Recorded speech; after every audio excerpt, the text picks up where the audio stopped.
Well, my next door neighbor to the west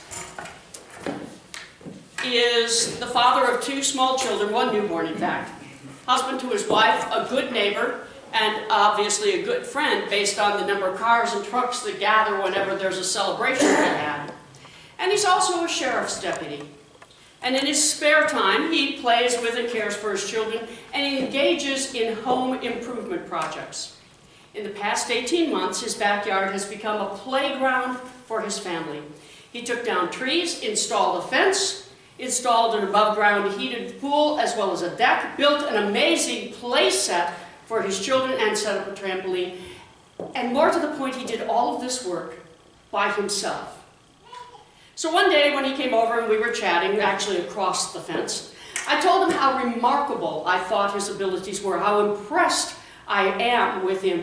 And all he said was, well, I just try to do the best with what I've got. And I remembered that statement as I read and studied today's story from Matthew's Gospel. It was about doing the best with what you've got. A wealthy landowner was going away from his land for a while, and he called 3 of his servants in to see him before he went away. And while they're called slaves in the New Revised Standard Version, chances are these people were indentured servants. So when they got done with their time, they had earned enough money to be able to buy their freedom and set themselves up for business. So before he went away, the landowner knew each of his servants' capabilities. And to one he gave 5 talents. And keep in mind that 1 talent in that time was enough money to pay for a day laborer for 20 years. So 5 talents was enough to take care of a day laborer and his family for 100 years. We're not talking chump change here. The landowner was trusting his servants with a whole lot of money. Now the landowner gave 1 servant 5 talents, the second got 2, and the third got 1 talent. And the landowner gave absolutely no specific instructions for what the servants were to do with this money. He simply gave them the money and left town. Well, the first one, who received the 5 talents, went to work and somehow turned those 5 talents into 10. The second took the 2 and doubled them, and the third, well, the third was afraid of what to do with that talent, and so he buried it in the ground and did nothing. After some time, the landowner returned home, and he called the servants who had given money to him to report on his investment in his trust. And the first servant reported that he'd had 5 talents and turned it into 10, and the landowner called him a good and faithful servant and invited him to come and share his happiness. The same happened with the second servant, who doubled those 2 talents, and then, oh, that poor guy. The third servant had to tell the landowner he had done absolutely nothing with the talent with which he had been entrusted. And the landowner was not happy. And the excuses offered by that third servant, well, they did nothing to lessen the landowner's anger. And so the landowner called that servant lazy and good for nothing. And he took the 1 talent and gave it to the servant who had earned the 10 because he knew that he would be able to use it well. The landowner knew that this third servant, well, wasn't going to get a second chance to do better. And in fact, he now considered this third servant absolutely worthless. He lost his job. And the landowner called in the security guards, told him to put all his stuff in a banker's box, and was escorted off the premises. Thank you. Nobody got that at first. I thought it was funny. We can do the best with what we've got, or we can do nothing and lose everything. Now, in the first century, most of Jesus' followers didn't have talents that equated to money. Most of them, in fact, were peasants. They lived in poverty. But they did have talents defined as God-given gifts and abilities. And they used those God-given gifts and abilities, those talents, to share Jesus and God's love. And God gave each of the followers abilities and talents that they could then use and develop. And rather than giving money, God gave each of the followers what was necessary, what was precious, to share the gospel of Jesus Christ. Now, those followers who actually did have talents that were money, They used that money to support the ministry of the others. The first followers used their talents, their skills, and abilities to share the redeeming power of Jesus their Christ with everyone in the known world. Hundreds, sometimes thousands of people. And according to the book of Acts, as we watch the growth of the church, we know each follower of Jesus did the best they could with what they had to invite others to follow Jesus. Now let's be honest, some of the followers had more skills and abilities than the others. They had more talent. But each one had received God-given gifts and abilities and talents that were unique to them. And as we trace the movement of the Christian faith across the known world during the first century, we can see that they used their talents very, very well.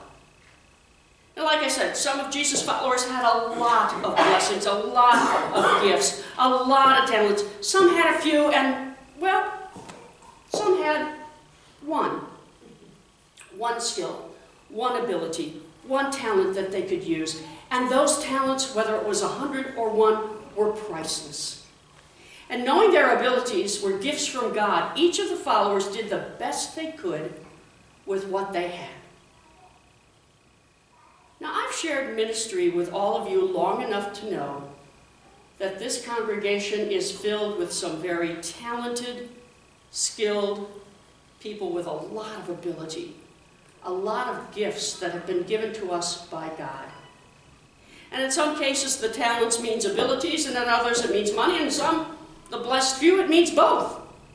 And I suspect we all know others well enough, or at least we think we know each other well enough, to say who has the abundance of skills and abilities and resources. And we believe that some of us are gifted in every possible way. I also suspect some of us believe that God didn't bless us with very much. Some of us believe God didn't give us many talents, be they skills or abilities or money. And so we don't do a lot with what we've been given. We're afraid to invest our abilities. We're afraid to invest our skills. We're afraid to invest our money. And so we don't join in when we're asked. And we don't volunteer because, after all, we have just that one gift, that one resource, and we better protect it. And when it comes to giving, well, we only have that little bit of resource, and we better put that in the ground and protect what we have. Let those with a lot of abilities, a lot of talents, a lot of resources, let them do the ministry. Let them volunteer. Let them give. We got to protect what we've got as long as we have it. Well, that reasoning did not work well in the first century, and it works even less now. Whether we have 5 talents, 10, 100, or 1, being that skills, abilities, God-given gifts, and God-given resources, our job is to put those blessings to work. Our job is to do the best with what we've got. Our job is to develop our skills and our abilities so that we can bring honor to God's name and share God's love with others. Whether we've been blessed with 5 talents of resources or 1, God has given us incredibly valuable gifts. And for that servant who took the one and buried it in the ground, that one who decided to keep all that God had given him to himself, the one that God called worthless and lazy, it wasn't God's judgment toward that person. That person had judged himself unworthy of using the gifts and abilities God had given. That person removed himself from God's happiness. That person decided to keep what had been given and not invest anything toward God's work or God's people. Does that make sense? Yes. When we decide not to use the skills and the abilities and the resources that God has given us to do God's work in the world, well, we may as well just take all of those things we have, including our lives, and bury them in the ground. Because God will consider us quite worthless. We can choose to use the talents, both skills and abilities and resources God has given us, or not. And whether we have a whole lot of talent, skills, ability, and resources, and even if we have just one, God expects us to take that talent, that ability, those resources, develop them, and use them. Because as those who have been blessed with God-given gifts, we have a significant responsibility to use them. Like my neighbor said, we're invited to do the best with what we've got. And when we do that, amazing, amazing things can happen. Amen. Amen.